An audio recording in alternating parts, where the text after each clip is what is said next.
जय हिंद विद्यार्थी मित्रांनो, सर्वात मोठी अपडेट आपण घेऊन आलेलो आहे। तात्पुरती निवड यादी आणि तात्पुरती प्रतीक्षा यादी बाबत पोलीस भरती 2022-23 ची ही अपडेट आहे विद्यार्थी मित्रांनो। आणि सर्वात महत्त्वाची अपडेट आहे। व्हिडिओ शेवटपर्यंत नक्की बघा आणि तुमच्या मित्रांपर्यंत व्हिडिओ नक्की शेअर करा। बघा 19/7/2024 ला हे परिपत्रक जाहीर झालेले आहे, पत्र जाहीर झालेले आहे। पोलीस शिपाई भरती 2022-23 साठी आहे। तात्पुरती निवड यादी व तात्पुरती प्रतीक्षा यादी बाबत उमेदवारांसाठी सूचना आहे। सूचना क्रमांक किती आहे तर 26 क्रमांकाची आहे। आणि यामध्ये महत्त्वाचं काय काय दिलं आहे बघा। पोलीस आयुक्त लोहमार्ग मुंबई या आस्थापनेवर 22-23 मध्ये रिक्त असलेल्या एकूण 51 पोलीस शिपाई पदाकरिता पोलीस भरती आयोजित करण्यात आलेली आहे। पोलीस भरती सन 2022-23 करिता पोलीस शिपाई यांची गुणवत्ता यादीतून तात्पुरती निवड यादी प्रोविजनल सिलेक्शन लिस्ट, तात्पुरती प्रतीक्षा यादी प्रोविजनल वेटिंग लिस्ट या कार्यालयाच्या संकेतस्थळावर दिनांक 10/7/2024 रोजी प्रसिद्ध करण्यात आलेली आहे।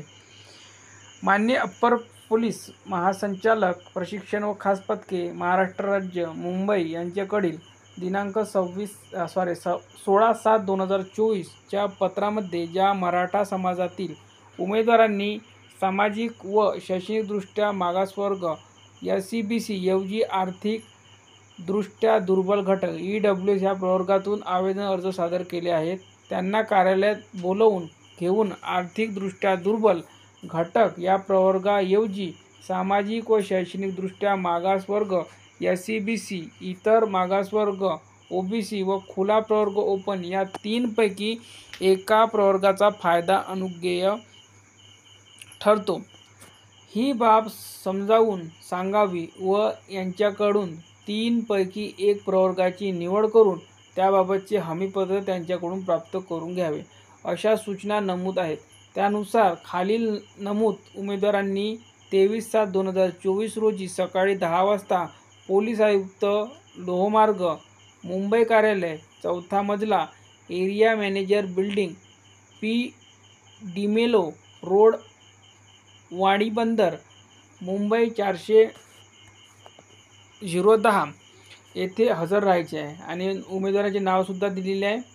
केस नंबर 391, 229 आणि 595 तिघांनी पण EWS मधून फॉर्म भरलेला आहे।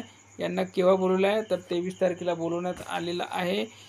वरील नमूद उमेदवार यांच्याकडे इतर मागासवर्ग प्रवर्ग OBC किंवा सामाजिक व शैक्षणिकदृष्ट्या SCBC प्रवर्गाचे मूळ जात प्रमाणपत्र व नॉन क्रिमिनल प्रमाणपत्र असल्यास सबूत घेऊन कार्यालयात उपस्थित राहायचं आहे।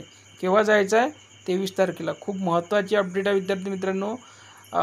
तुमच्या सर्व मित्रांना हा व्हिडिओ शेअर करा।